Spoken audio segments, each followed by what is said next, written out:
Emmanuel. Emmanuel. Si Dieu est avec nous,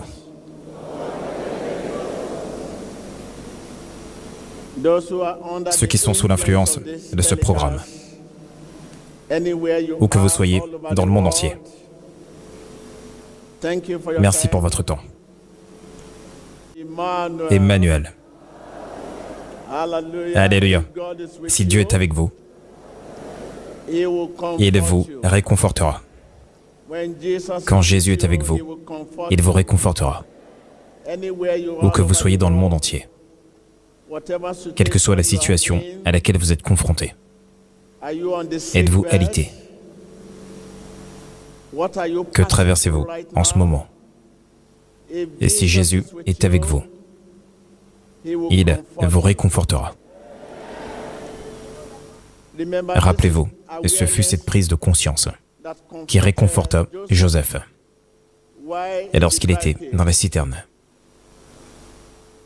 Et ce fut cette prise de conscience qui réconforta Joseph, et lorsqu'il était en prison.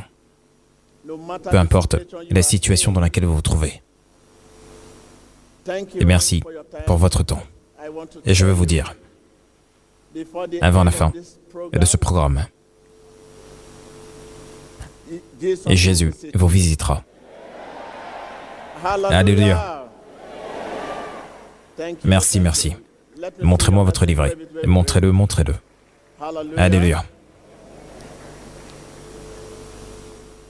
Et votre foi compte, car ce dont on va parler se rapporte à la foi. Et demeurez dans la foi. Et demeurez dans la foi. Et votre foi compte. Et seule la foi plaît à Dieu. Seule la foi plaît à Dieu. Amen. Et Satan n'a pas l'avantage sur vous, et tant que vous vous gardez, tant que vous demeurez dans la foi. Et Satan n'a pas l'avantage sur vous, tant que vous avez la justice de Dieu en Christ Jésus. Et Satan n'a pas l'avantage sur vous, tant que vous savez que vous n'invoquez pas votre propre nom. Il n'a pas l'avantage sur vous, tant que vous savez que vous avez le nom de Jésus. Et Satan n'a pas l'avantage sur vous, tant que vous savez que le ciel entier est là pour vous soutenir. Et demeurez dans la foi. Qu'une personne dise « demeurez dans la foi ». Encore une fois. Encore une fois. Ouvrez votre Bible au livre des Hébreux. 11. Et je lirai à partir du verset 1. Et je vous amènerai ensuite au verset 6. Hébreux 11. Or, la foi est une ferme assurance des choses qu'on espère, une démonstration de celles qu'on ne voit pas. Verset 6. Or, sans la foi, il est impossible de lui être agréable, c'est-à-dire de plaire à Dieu. Car il faut que celui qui s'approche de Dieu croit que Dieu existe et qu'il est le rémunérateur de ceux qui le cherchent. Dieu est le rémunérateur. Et vous avez votre copie ici. Et je vous ramènerai à ces livrets. Demeurez dans la foi. Amen. Et demeurez dans la foi.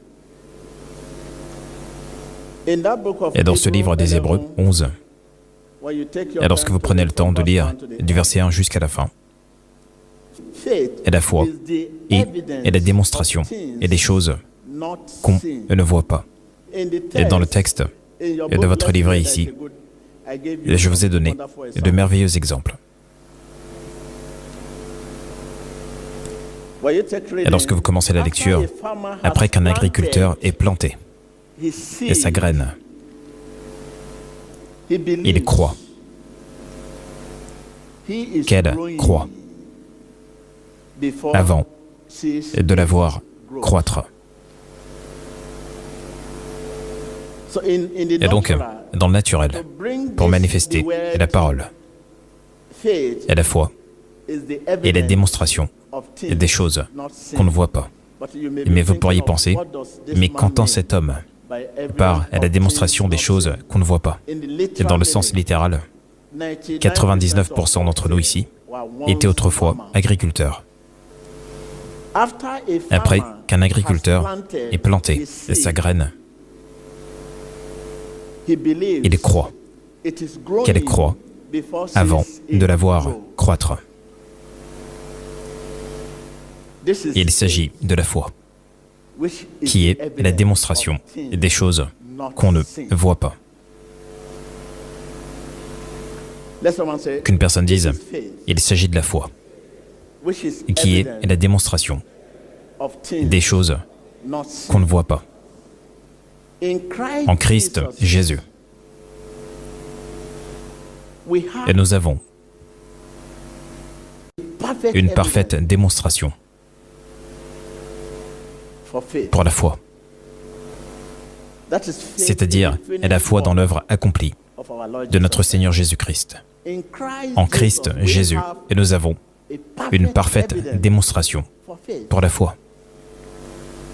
Et tout homme ou toute femme peut se débarrasser de son doute en ayant le regard résolument et uniquement tourné vers la démonstration que Dieu a pour nous, pour notre foi, uniquement. Et vous pouvez vous débarrasser de votre doute en ayant le regard résolument tourné vers la démonstration que Dieu a pour notre foi. En Christ Jésus, et nous avons une parfaite démonstration pour la foi. Et je dis une parfaite démonstration, d'accord. Cela veut dire que n'importe qui peut se débarrasser de son doute. Comment pouvez-vous vous débarrasser de votre doute? Comment puis-je me débarrasser de mon doute? Et je n'ai pas de foi. Et je ne suis pas un croyant. Et je suis ici aujourd'hui pour la première fois. Et je ne crois pas. Mon ami m'a amené ici. Et je veux juste voir. Je ne crois pas ce qui se passe. Et je ne sais pas si c'est vrai ou pas. Et vous pouvez vous débarrasser de votre doute en ayant le regard résolument tourné vers la démonstration que Dieu a pour notre foi. Dites à votre voisin, en ayant le regard résolument tourné vers la démonstration que Dieu a pour notre foi. Et voir uniquement ce que Dieu dit produira et augmentera votre foi. Dites-le à votre voisin. Et je ne dis pas ce que les hommes disent cette fois. Voir. Voir uniquement. Et si vous ne placez pas uniquement, vous dites quelque chose de complètement différent. Voir uniquement ce que Dieu dit produira et augmentera votre foi. Dites-le à votre voisin.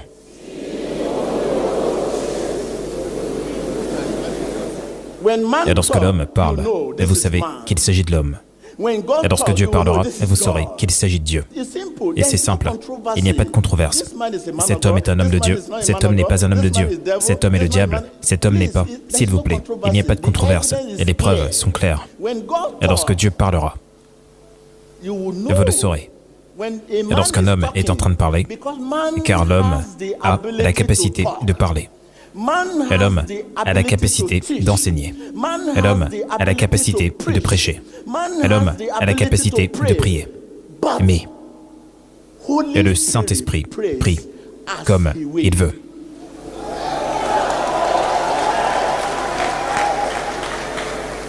Et lorsque l'homme parlera, vous saurez qu'il s'agit de l'homme. Mais ce que je dis maintenant, voir uniquement ce que Dieu dit, et produira et augmentera votre foi. Dites-le à votre voisin à nouveau. L'homme a la capacité de prêcher. Et je vous le dis, Jésus est Seigneur. Et je vous le dis. Est-ce que vous me suivez? Amen, amen. L'homme a la capacité de faire toutes ces choses. Et il peut le faire encore mieux. L'homme a la capacité de témoigner. Et vous savez ce qui est arrivé aux 7 fils de Séva? Ils allaient et ils témoignaient pour qui? Pour Jésus. L'homme a la capacité d'enseigner. L'homme a la capacité de sauter. L'homme a la capacité de manger. Mais rappelez-vous ce que dit la Bible. Il dit, dans le nouvel ordre du Christ, il y a la paix, pas comme le monde donne. Dans le nouvel ordre du Christ, il y a la protection, pas comme le monde donne. Et dans le nouvel ordre du Christ, il y a l'action, pas comme le monde donne. Et dans le nouvel ordre du Christ, il y a pas comme le monde donne. Vous pouvez courir. Et tout. Pas comme le monde donne. Dites-le à votre voisin. Dans le nouvel ordre du Christ, il y a l'action. Pas comme le monde donne. Le monde également a l'action. Ils vous diront, et ceci, et cela. Dans le nouvel ordre du Christ, il y a la capacité de parler en langue. Mais pas comme le monde parle. Et dans le nouvel ordre du Christ, il y a le pouvoir de prêcher. Pas comme le monde fait. Qu'une personne dise « demeurez dans la foi ». Et je ne vous entends pas. Et je ne vous entends pas. Et je ne vous entends pas. Oui, demeurez dans la foi. Oh, quelle bénédiction! Et le regard de foi tourné vers le Christ. Il y a la vie, la lumière, la joie, la paix, et la parfaite santé. En fait, tout. Dites à votre voisin, oh, quelle bénédiction! Quelle bénédiction! Dites, oh, quelle bénédiction! Et le regard de foi tourné vers Christ Jésus. Il y a la paix, et l'amour, et la sagesse. En fait, tout. Oh, quelle bénédiction! Et le regard de foi. Dites à votre voisin, oh, quelle bénédiction! Quelle bénédiction! Et le regard de foi tourné vers le Christ. Il y a la bénédiction, et la lumière, et la victoire, et la parfaite santé. En fait, tout. Tout.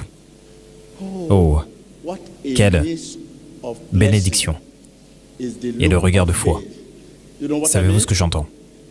Vous savez, parfois, lorsque nous avons une croix, vous placez la croix, et si vous voulez prier. D'accord. Et voilà. Et vous voulez prier. Votre prière requiert la foi. Quand vous voulez prier à Jésus, cela requiert votre foi. Et la guérison, et les signes et les prodiges requièrent notre foi. Et donc, lorsque vous voulez demander une chose quelconque, Vous devez être prêt à la demander dans la foi. Et c'est ce que j'entends par « Oh, quelle bénédiction !» et le regard de foi tourné vers le Christ. Il y a la lumière, et la vie, et la joie, et la paix. En fait, tout ce qui se rapporte à Jésus requiert notre foi. Et lorsque vous voulez chanter votre hymne national,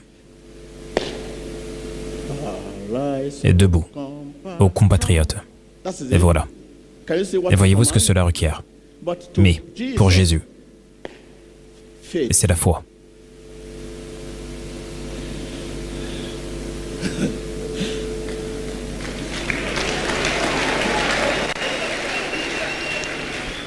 Et vous saluez votre nation. Mais pour Jésus, et cela requiert votre foi.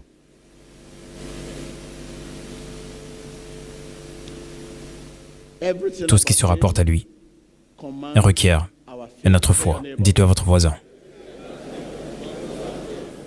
Tout ce qui se rapporte à Jésus requiert notre foi. Et sa joie requiert notre foi. Et sa vie requiert notre foi. Et sa lumière requiert notre foi. Et sa sagesse requiert notre foi. Sa parfaite santé requiert notre foi. En fait, tout requiert notre foi. Et c'est ce que j'entends par « Oh, quelle bénédiction !» et le regard de foi tourné vers Jésus. Il y a la lumière, et la vie, et la joie, et la paix, et la parfaite santé. En fait, tout.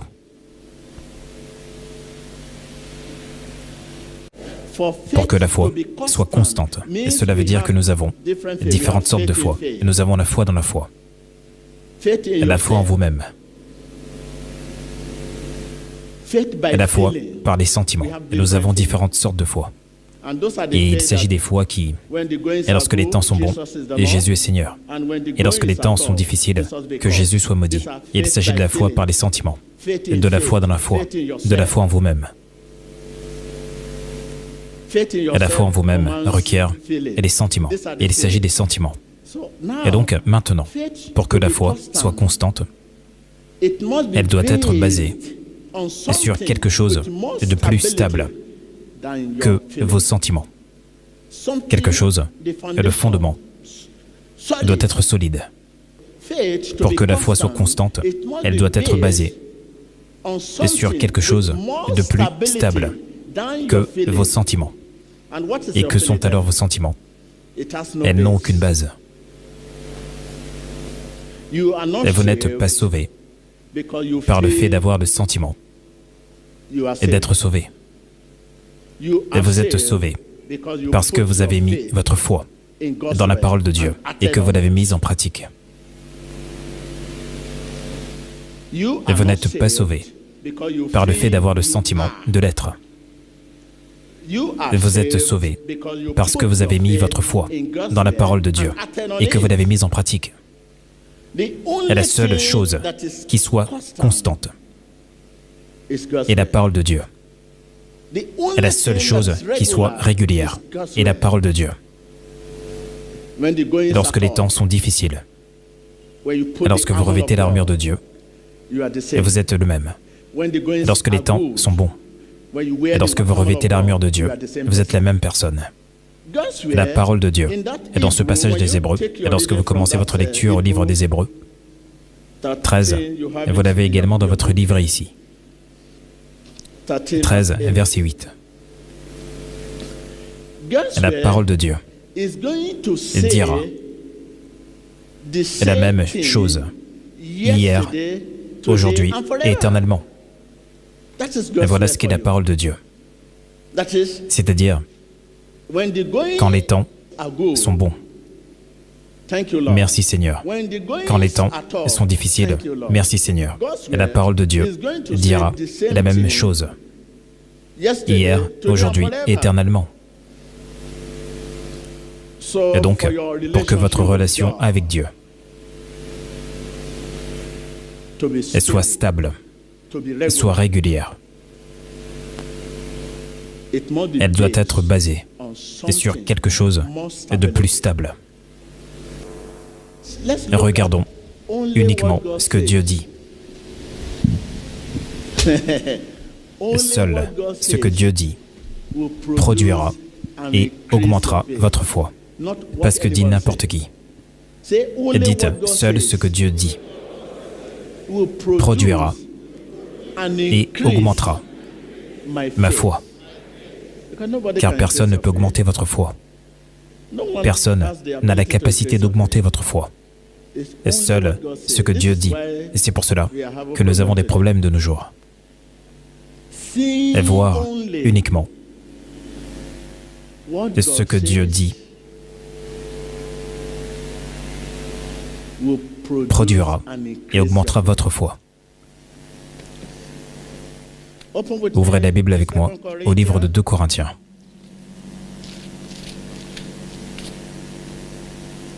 Êtes-vous prêts? 2 Corinthiens, chapitre 5. Verset 7. Car nous marchons par la foi et non par la vue. Et dans ce passage de 2 Corinthiens 4, verset 18, prenez-le ensuite. Parce que nous regardons, et non point aux choses visibles, mais à celles qui sont invisibles. Car les choses visibles sont quoi? Et nous vivons par la foi, et non par la vue. Et lorsque nous vivons par la foi, nous reconnaissons notre union. Regardez. Et nous sommes joints. Et nous reconnaissons notre union avec le Christ, dans l'esprit, et non dans le physique. Et c'est ce que j'entendais au cours du service précédent. Il ne s'agit pas de combiner d'où vous venez et où vous allez. Est-ce que vous me suivez? Vous sortez du péché et vous allez vers la justice. C'est ce que dit la Bible ici. Elle dit, et nous vivons par la foi et non par la vue. Et nous vivons par la foi et lorsque nous reconnaissons notre union avec le Christ et dans l'esprit, c'est-à-dire intérieur, au plus profond, et non en surface. Et ce n'est pas « je t'aime ». Et le type de langage que nous employons aujourd'hui, et je dis « je vous aime ». Qu'est-ce que j'aime? Votre apparence.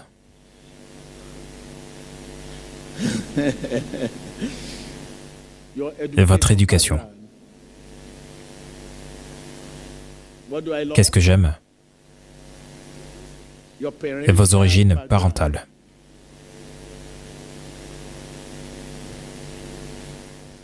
Et non.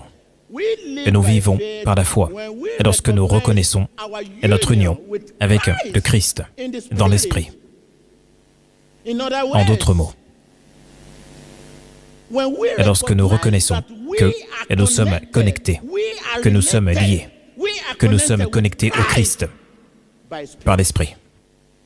En revanche, et dans ce livre de 2 Corinthiens 4, verset 18, il est dit ici que parce que nous regardons non point aux choses visibles, mais à celles qui sont invisibles.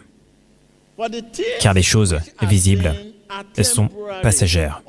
En contrepartie, et nous vivons par la vue. Et lorsque nous accordons notre attention à notre corps physique, qui est temporaire, et notre foi doit être contrôlée par la parole de Dieu, et non par ce que nous voyons, et non par ce que nous entendons, et non par ce que nous lisons, ou par l'apparence de nos circonstances. Et si ce que vous entendez, et ce que vous voyez, et ce que les autres vous disent, ou ce à quoi ressemble votre situation, si ces choses contrôlent vos sentiments, et que vos sentiments contrôlent votre foi, vous pouvez être un chrétien qui, cependant, est contrôlé par les instruments de Satan. Et c'est ce que je viens de dire, que un chrétien contrôlé par des besoins extérieurs et les bénédictions. Et lorsque les bénédictions, et lorsque vous avez de l'argent, et lorsque vous avez une percée, et vous venez et dites « Merci Seigneur, merci Seigneur ». Et quand ces choses sont affectées d'une manière ou d'une autre, louons le Seigneur. Alléluia.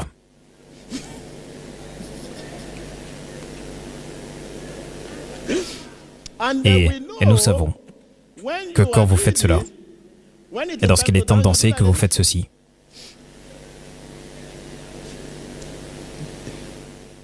c'est-à-dire qu'il y a de l'argent.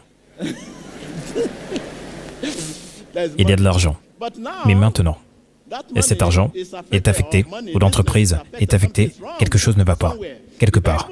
Et la Bible dit, écoutez cela, et dans ce livre, et de Psaume 91, verset 15, et laissez-moi le dire. Il m'invoquera, et je lui répondrai, et je serai avec lui dans la détresse. Qu'est-ce que cela veut dire? Et lorsque je dis « et je serai avec vous dans la détresse », cela ne veut pas dire que vous ne rencontrerez pas de problème. Et si vous ne rencontrerez pas de problème, et je ne vous dirai pas « je serai avec vous dans la détresse », et si je dis « frère, et d'accord, merci, et vous partez maintenant, et d'accord, et je serai avec vous dans la détresse », et cela veut dire que vous rencontrerez des problèmes. Et c'est ce que le Seigneur est en train de dire ici. Essayez de comprendre. Et le langage est simple, très simple. Il dit, et je serai avec vous dans la détresse. Vous, mon peuple, je serai avec vous dans la détresse. Cela veut dire qu'il y aura des problèmes, et je vous accompagnerai pour les traverser. Et cela veut dire qu'il y aura de la pauvreté, et je vous accompagnerai pour la traverser. Et cela veut dire qu'il y aura de l'affliction, et je vous accompagnerai pour la traverser. Cela veut dire qu'il y aura des déceptions, et je vous accompagnerai pour les traverser. Et vous pouvez vous asseoir. Merci Seigneur. En tant que chrétien, cessez de vous focaliser sur les choses visibles. Et les choses visibles.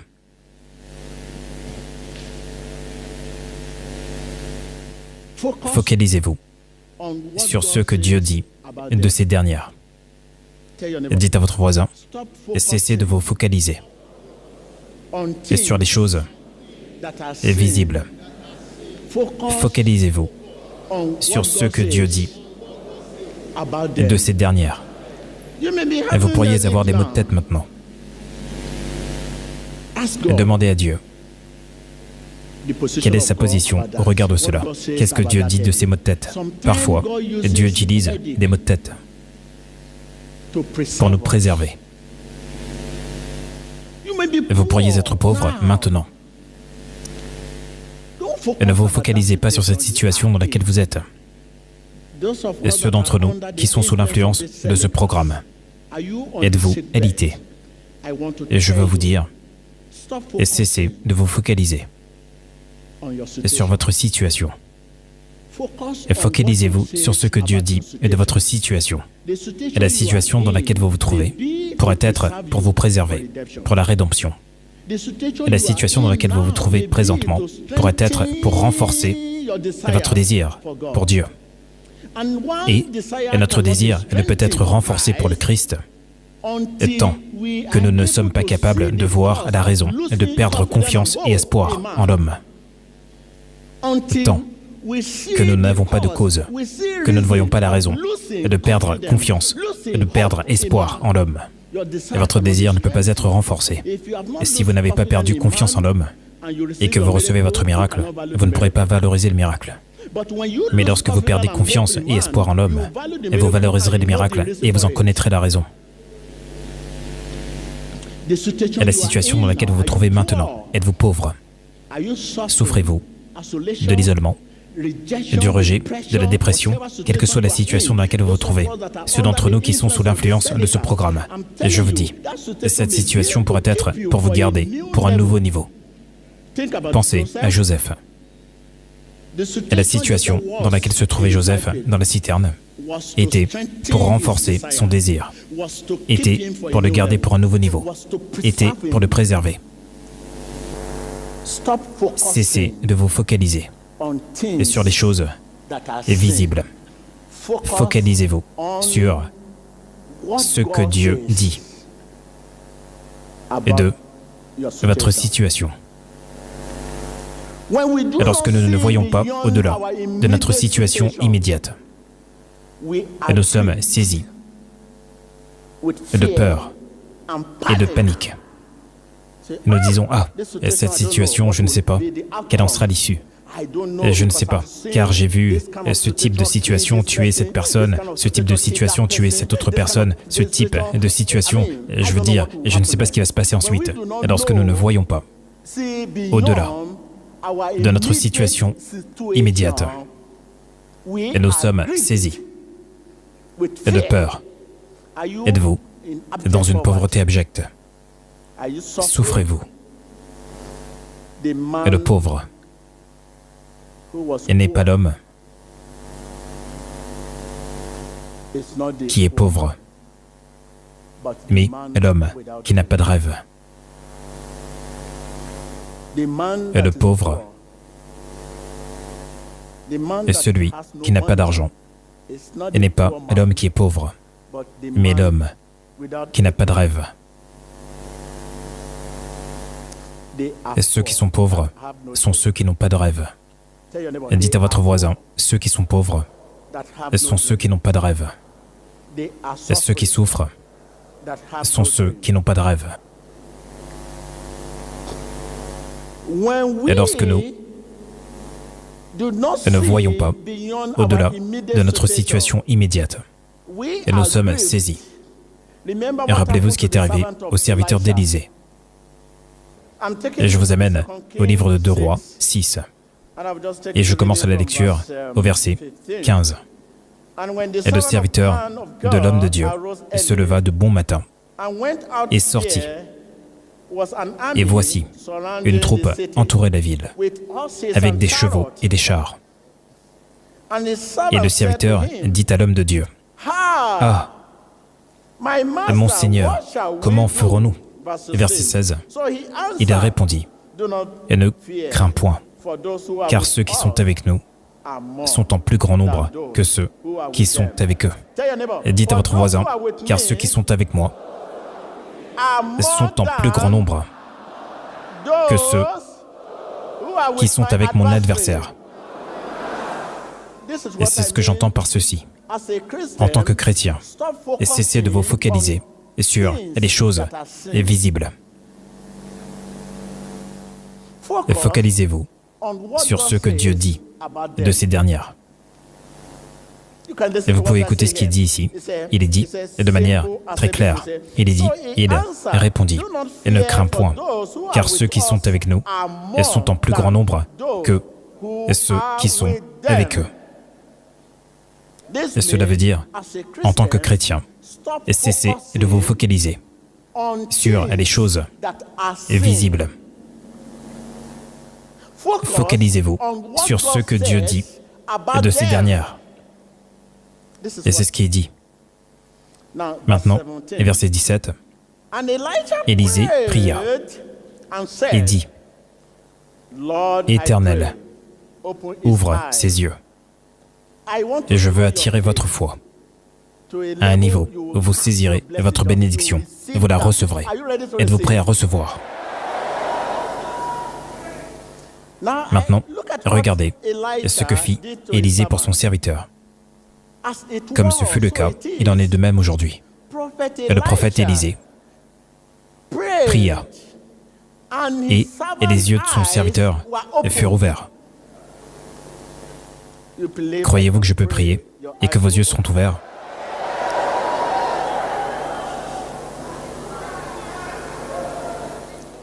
Croyez-vous cela? Je ne vous entends pas. Croyez-vous que Jésus est le même hier, aujourd'hui, éternellement? Croyez-vous que sa puissance pour guérir et délivrer est la même? Par où allons-nous commencer? Et vous dites que vous voulez voir. Vous voulez voir. Vous voulez voir. Vous voulez voir. Vous voulez voir. Vous voulez voir.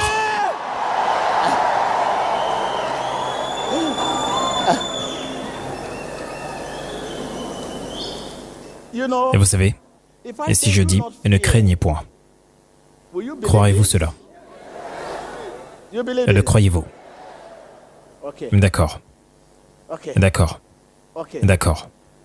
Et si je dis « ne craignez point », que ceux qui sont avec vous sont en plus grand nombre. Pouvez-vous voir ceux qui sont avec vous? Pouvez-vous les voir? Et vous dites que vous ne craignez pas. Et vous ne pouvez pas voir ceux qui sont avec vous. Et vous dites que vous n'avez pas peur. Et vous ne pouvez cesser de craindre que lorsque vous commencez à voir ceux qui sont avec vous.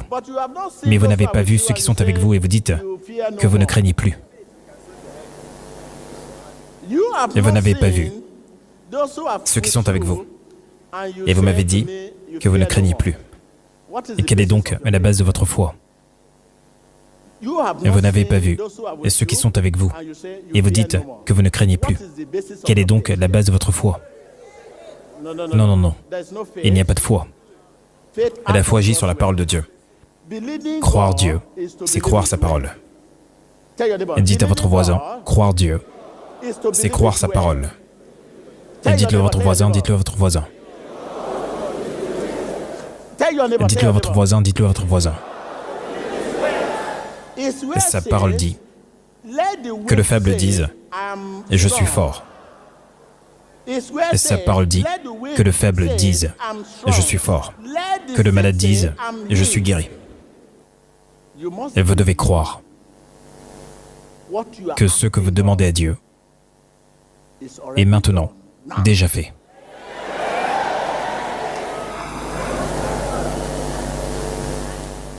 Et dites à votre voisin, et vous devez croire que ce que vous demandez de Dieu est déjà fait.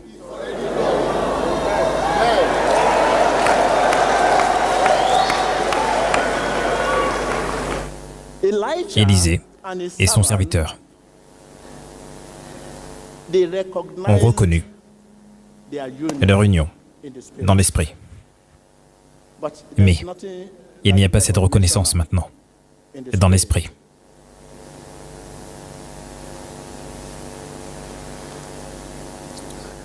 Et le serviteur d'Élisée, de bon matin, vit des chars et des chevaux. Et il a couru auprès de son maître pour se plaindre. « Ah, mon Seigneur, ces gens sont trop nombreux, nous ne sommes que deux. » Et le maître répondit. Il dit alors oui. « Oui, mon Seigneur. » Il accepta l'ordre de son maître par la foi. Et si vous croyez, et le serviteur d'Élisée crut en lui, au Dieu d'Élisée. Et il put dire ce que son maître avait dit. Il put faire ce que son maître avait fait.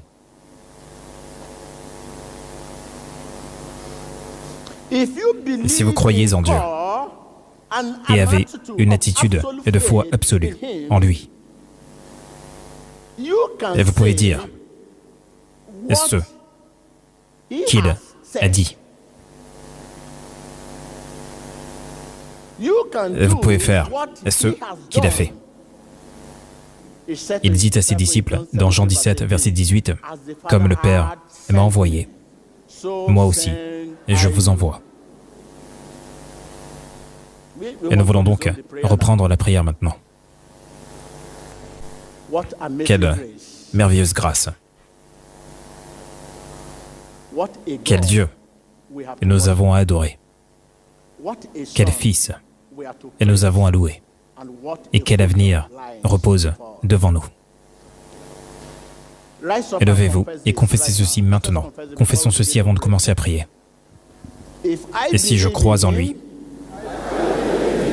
je peux dire ce qu'il a dit. Et je peux faire ce qu'il a fait.